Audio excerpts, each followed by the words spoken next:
O Oscar 2020 foi gigante, um dos melhores, se não o melhor desse século. Afinal de contas, tinha o trio Martin Scorsese, Quentin Tarantino e Bong Joon-ho com alguns dos seus melhores filmes. E ainda ótimas produções da Greta Gerwig e também do Sam Mendes. Nesse novo vídeo aqui do Cine 7 no YouTube eu falo sobre os meus favoritos dessa incrível temporada.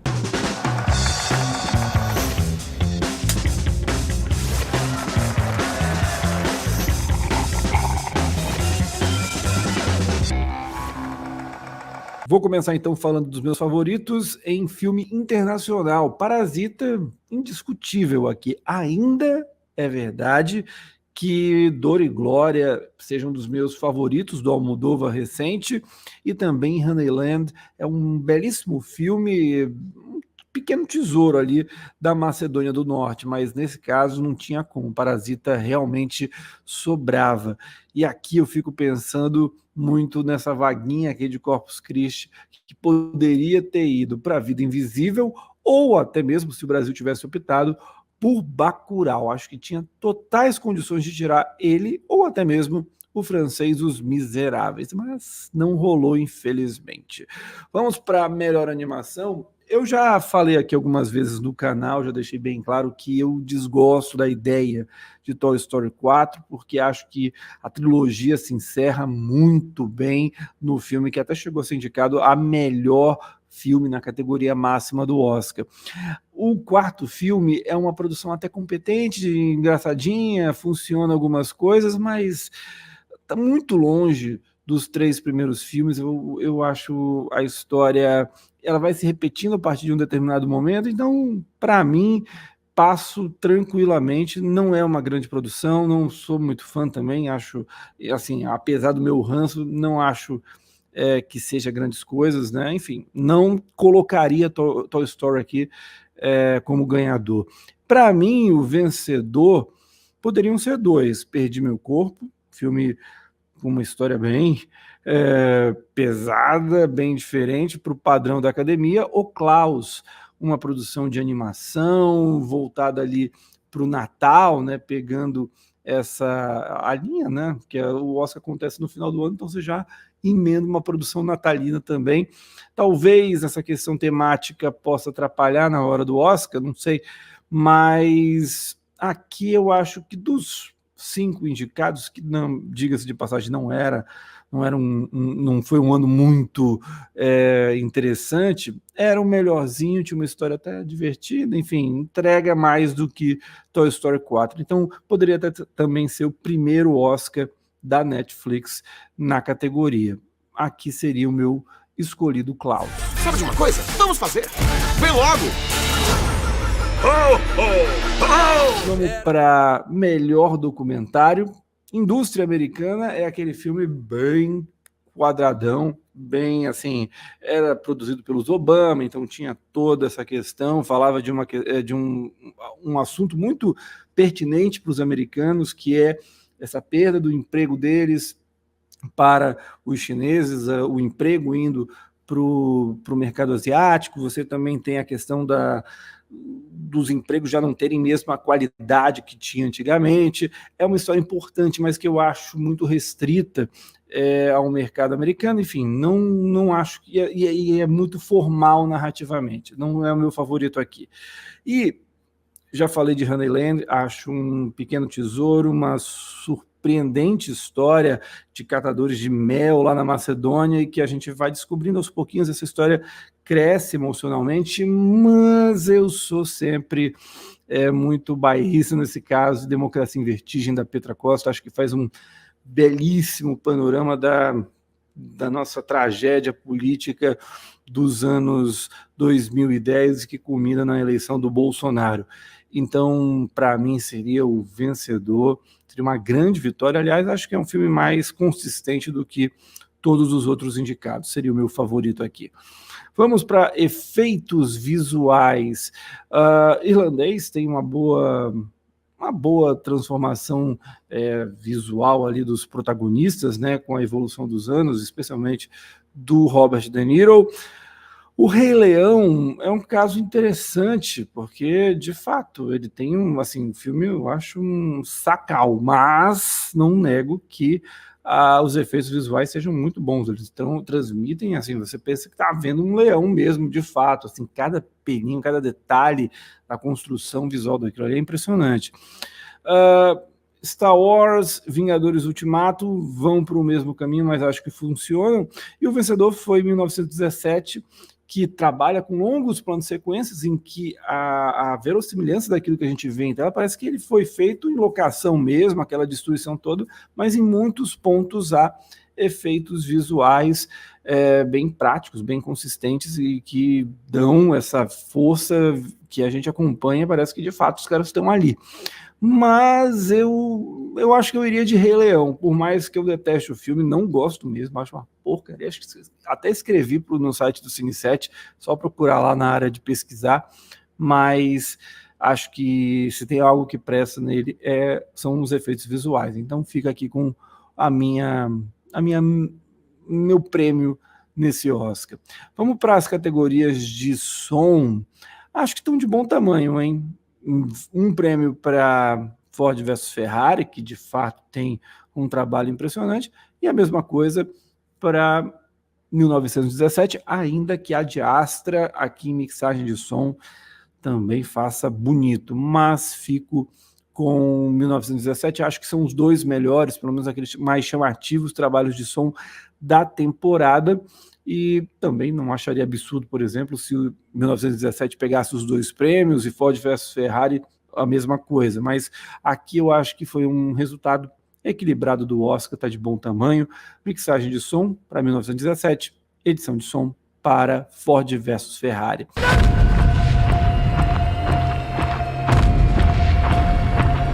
If you fail, it will be a massacre.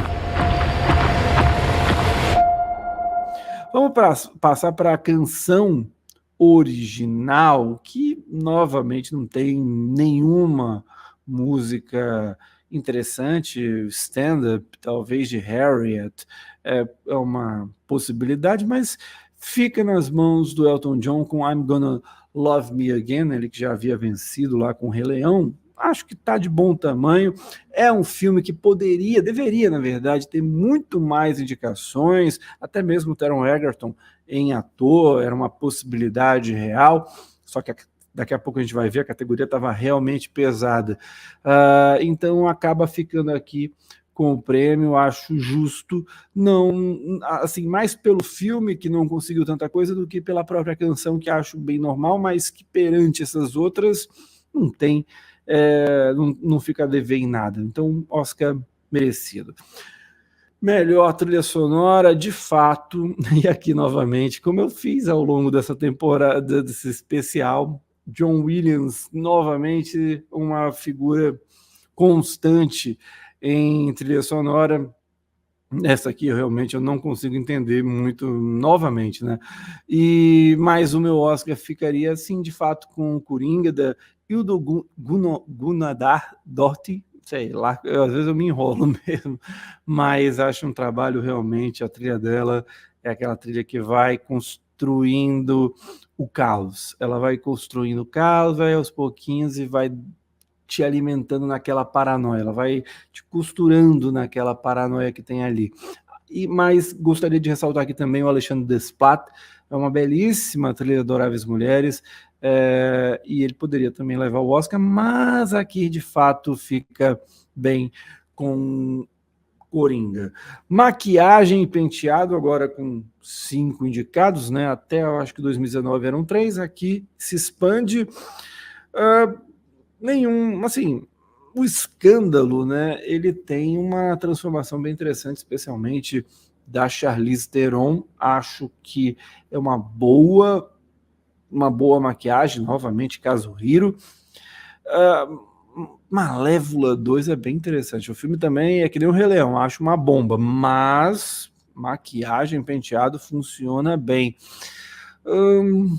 Mas eu acho que o Escândalo faz um bom trabalho, os 3 protagonistas, você ainda tem o John Lithgow, ok, fico com o Escândalo sem muita convicção, como dá para perceber, mas funciona que tá ok. Vamos para figurino. Boa categoria, Jacqueline Durran levando mais um Oscar, agora por Adoráveis Mulheres. Mas, assim, eu acho interessante que é um trabalho que você pega, um trabalho de época, mas que consegue trazer...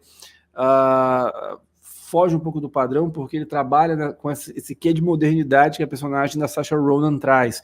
E você percebe muito de como cada personagem é a partir das suas roupas, da forma como as cores são combinadas, da forma como cada detalhe da calça, da própria, enfim, dos vestidos que elas usam, você consegue compreender um pouquinho dos aspectos das personagens, mas eu acho que nessas categorias visuais aqui, Era Uma Vez em Hollywood começa a ganhar um pouco do meu favoritismo, porque acho que é fabuloso, desde a roupa do Leonardo DiCaprio, né, passando pelo Brad Pitt e todo o vestuário da Margot Robbie, é fantástico. Então, e muito da força que transmite a história dessa Los Angeles louca, com ácido e de uma indústria que está em transformação e tal, a gente sente demais pelo figurino e acho que seria uma vitória bem interessante. Os outros 3 indicados estão dentro de acho que estão bem, Coringa, do Mark Bridges, está excelente, mas aqui eu ficaria com Era Uma Vez em Hollywood. Design de produção. Aqui, para mim, é uma batalha entre Era Uma Vez em Hollywood, porque, como eu falei, a construção daquele universo dos cinemas, das festas, da Los Angeles, né, daquele clima, dos restaurantes, enfim, é uma maravilha. Os carros que os personagens usam, enfim, é um trabalho daqueles que você, assim, o filme são os 2 personagens ali, Brad Pitt e Leonardo DiCaprio, andando por Los Angeles, e aquilo funciona porque há uma direção de arte fabulosa e a gente mergulha naquele universo.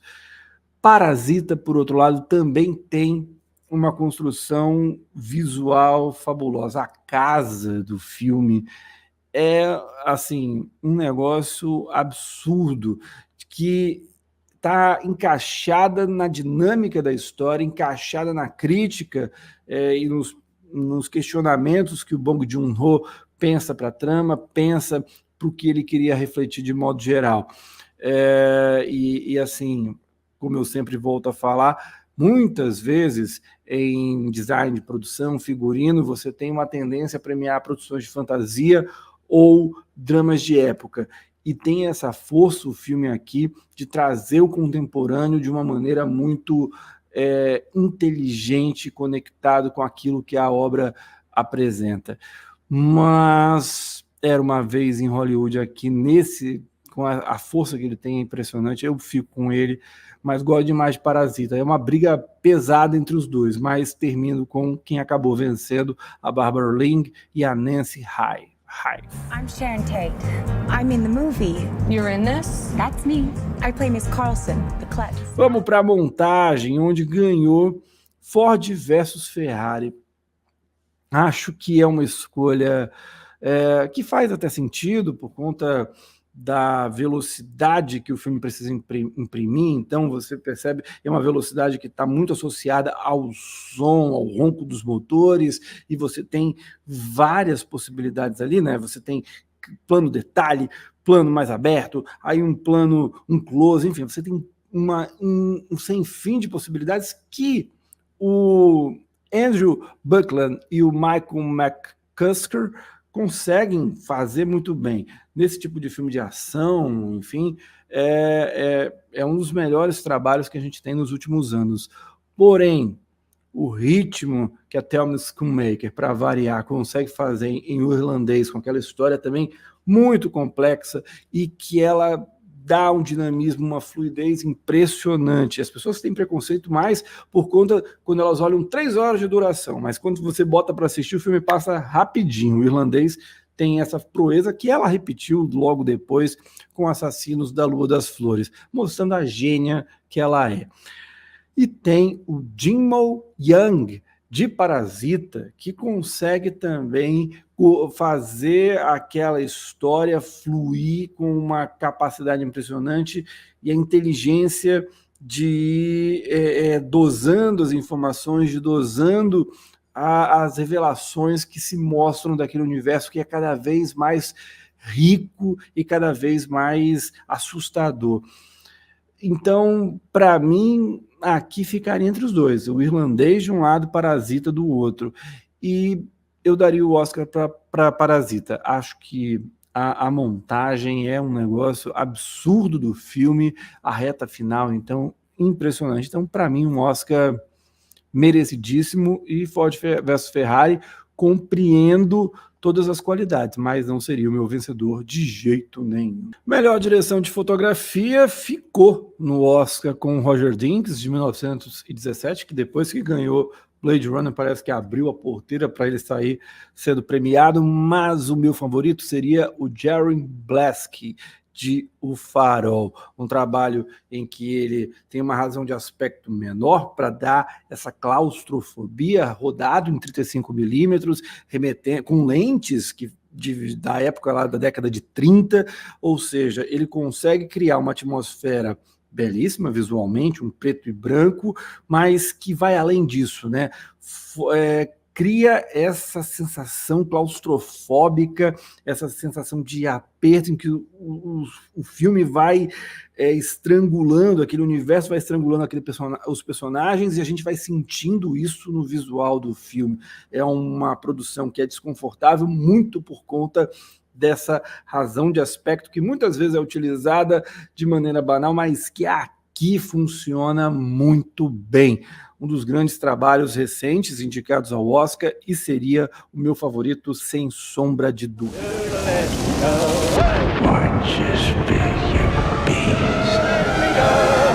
Vamos para roteiro adaptado, em que ganhou Taika Waititi com Jojo Rabbit.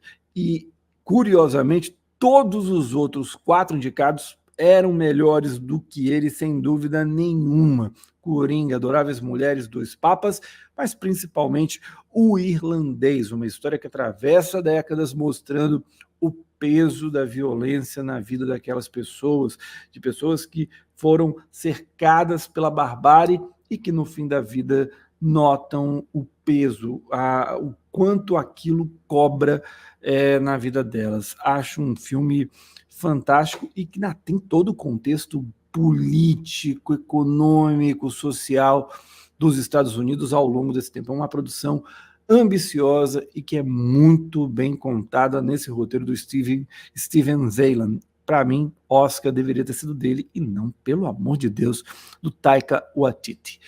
Passando para roteiro original, ainda que eu goste demais do roteiro de Era Uma Vez em Hollywood e respeite bastante Entre Facas e Segredos, uma delícia de filme, daqueles que a gente tem que descobrir quem é o assassino, só que a história se revela muito maior do que isso, mostrando preconceitos, muito desses Estados Unidos racistas, desses Estados Unidos contra imigrantes, tem um subtexto ali, mas que consegue casar muito bem com o mistério que a trama faz, e o adorável trabalho do Noah Baumbach em História de um Casamento, um relato bem triste, cru, da vida 2 e do fim dela, mas Parasita, com a sua história sobre classes sociais, essa história que é tão palpável a todos nós, é uma coisa impressionante. Não é à toa que a gente que é aqui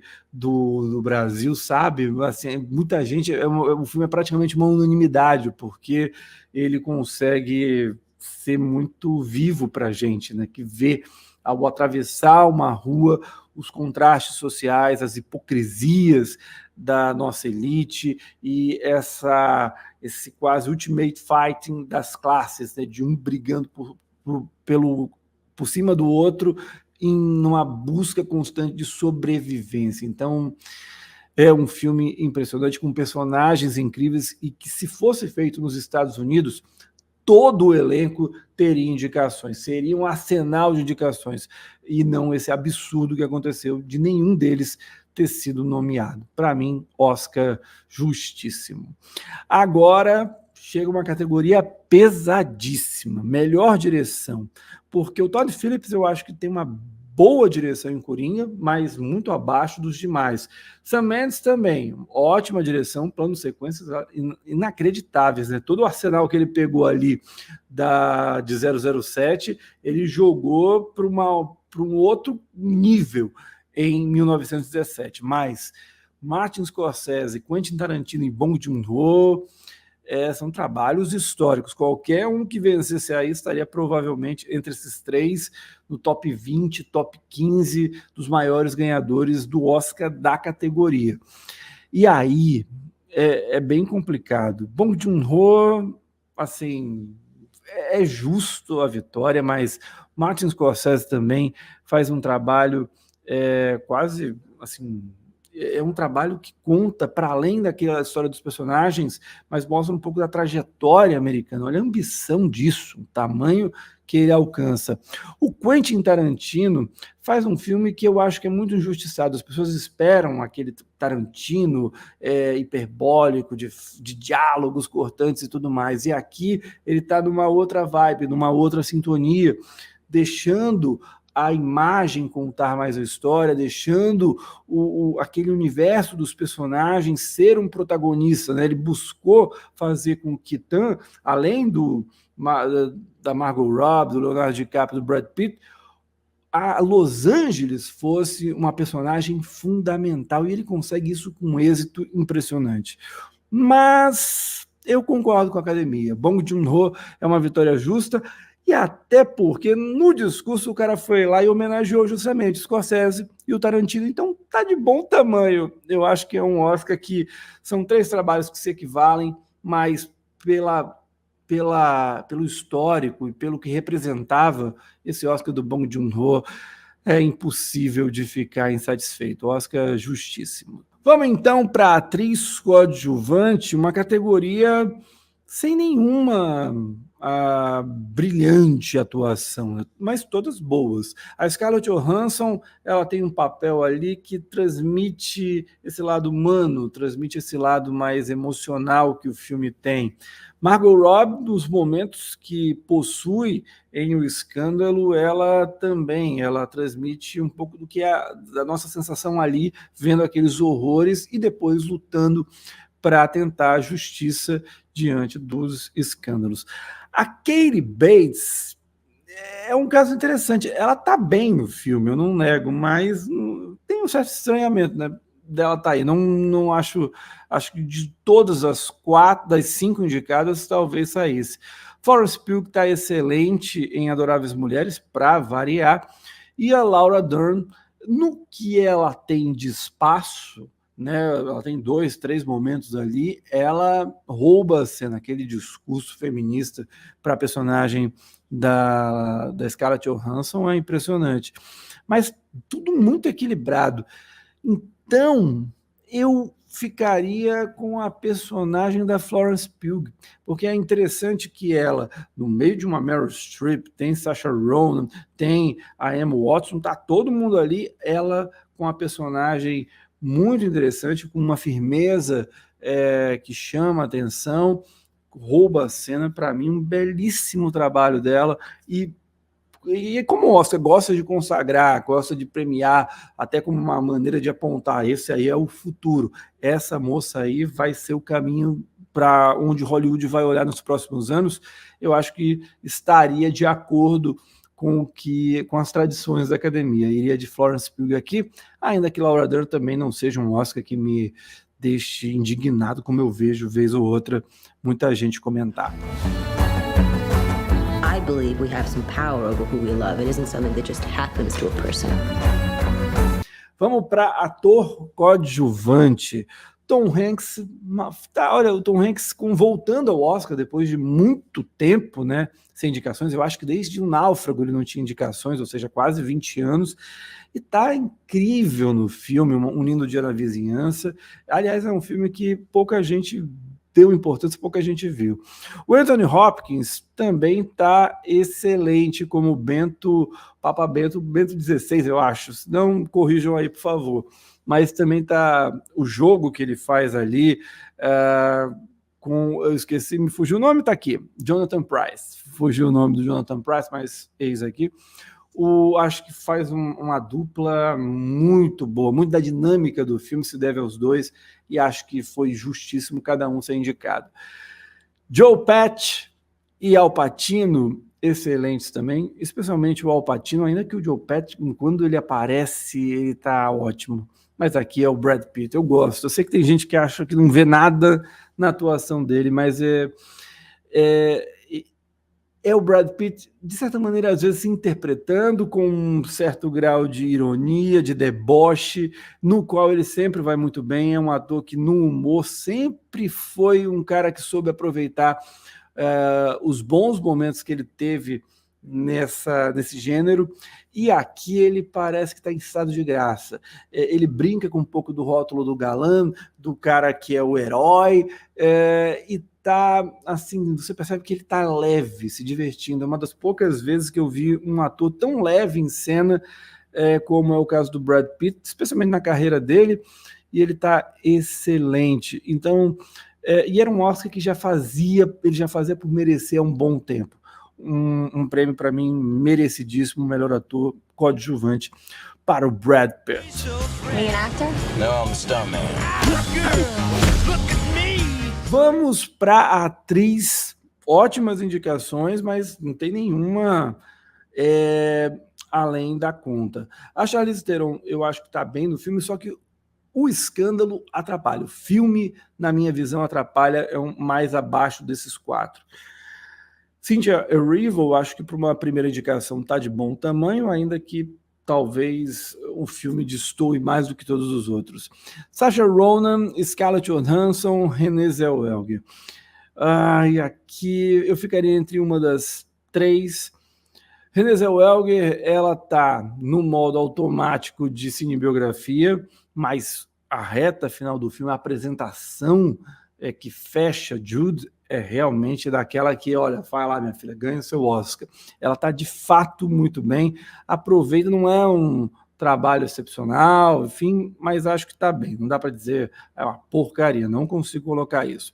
Saoirse Ronan, novamente, num trabalho ali com a Greta, aproveitando muito. Ela tem essa inquietude que já vinha de Lady Bird, ela traz para cá, mas além disso tem a química com as outras intérpretes. Acho que funciona muito bem a relação com as irmãs, o cuidado, mas também a vontade de ir embora, e que ora encontra um complemento muito ali com a Florence Pugh, mas com as suas diferenças, e se choca muito com a Emma Watson, mas formando um elo muito bonito que a gente acompanha, que é gostoso de acompanhar ao longo da história. Gosto demais da Saoirse Ronan, mas o meu Oscar iria para Scarlett Johansson, que tem um papel pesado, complicado, né? Porque você tratar de um assunto como o divórcio é algo sempre muito denso, e você fazer isso com a tamanha verossimilhança, com a tamanha preocupação de não criar algo para além do absurdo, enfim, tentando ser o mais realista possível e com discussões pesadas, duras,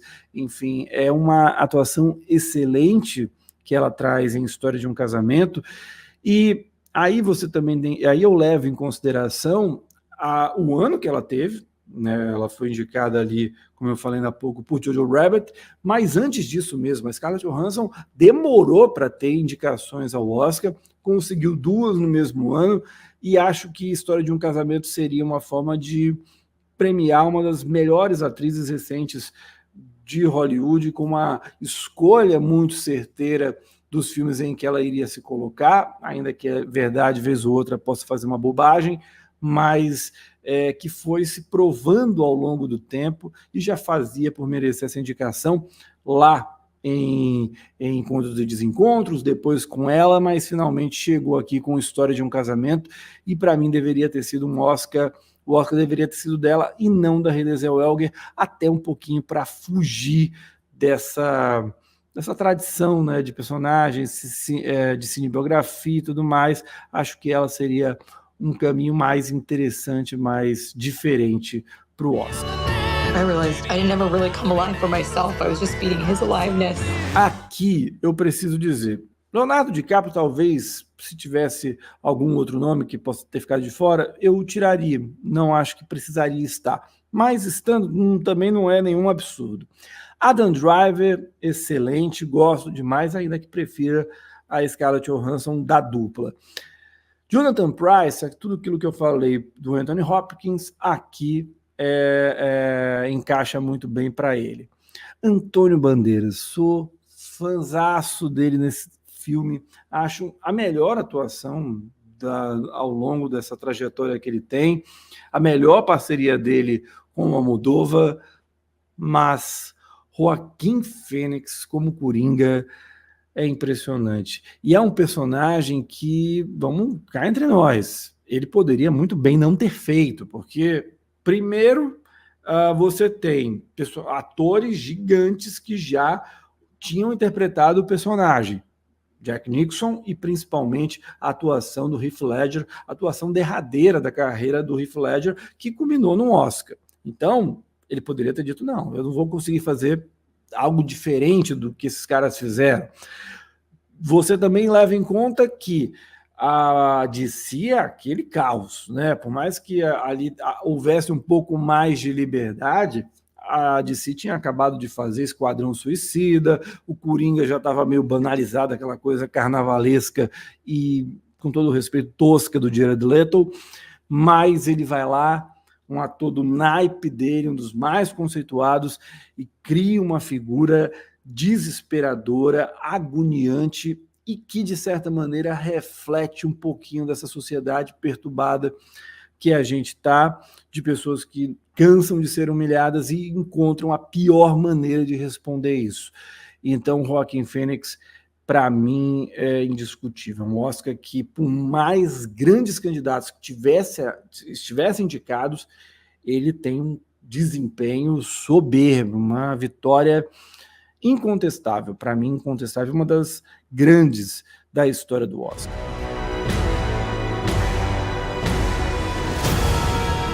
For my whole life, I didn't know if I even really existed. E chegamos a melhor filme. Aqui, exceto Ford vs Ferrari e principalmente Jojo Rabbit, todos os demais são muito acima da média. Eu até, para ser justo, manteria Ford vs Ferrari, mas tiraria facilmente Jojo Rabbit. Esse aqui não dá. Depois, num ranking de escala aqui, História de um Casamento, passando para Adoráveis Mulheres. Não, História de um Casamento, Adoráveis Mulheres, 1917, mas prefiro Adoráveis Mulheres do que 1917. Depois Coringa, e aí vem o trio de ferro, né? Porque são 3 filmes que eu acho que viram clássicos, já são clássicos assim que eles saíram. Parasita, Era Uma Vez em Hollywood e O Irlandês. São 3 filmaços. Ok, eu não teria como saber na época, mas já que hoje eu sei, eu coloco O Irlandês abaixo, porque para mim o meu favorito desse ano era Assassinos da Lua das Flores, que eu vejo que é uma extensão daquilo que o Scorsese já trabalha aqui em O Irlandês, desse estudo sobre os Estados Unidos, sobre questões pesadas aos americanos, né? Se você tem a questão indígena em Assassinos da Lua das Flores, você tem aqui a máfia, mas a máfia olhada sobre uma outra ótica, menos glamurosa, menos menos glamurosa mesmo, com menos hype e com um olhar mais soturno, mais sóbrio e por isso mesmo pesado de O Irlandês. E aí, mas ele ficaria em terceiro nessa briga. Era Uma Vez em Hollywood e Parasita. Por tudo que representa essa vitória, essa conquista, a primeira produção de língua não inglesa a levar o Oscar máximo, uma abertura do Oscar para o que está sendo produzido ao redor do planeta. E ainda mais a consagração de um cinema de um país que tem feito um trabalho brilhante, desde que entendeu que a indústria do cinema ela é algo que gera muitos empregos, que gera muita receita e que pode servir para um soft power fantástico, que abre portas, inclusive diplomáticas, mundo afora. A gente vê hoje a Coreia do Sul, a força que ela ganhou no imaginário brasileiro por conta da sua cultura. Parasita é o meu vencedor por tudo isso, porque em termos de filme, para mim, ambos se equivalem, são incríveis, são aqueles 5 estrelas, notas 9.9, 10 eu reservo só para alguns, mas tem esses componentes que numa premiação precisam ser levados em conta, e por isso Parasita seria o meu vencedor, concordando com o Oscar. Gostou do vídeo? Então curte, compartilhe, claro, se inscreve e ative as notificações aqui do canal. Eu volto na terça-feira falando sobre Julianne Moore, da pior à melhor indicação de uma das grandes atrizes dos últimos anos em Hollywood. Então não perca, a gente se encontra até lá. Tchau!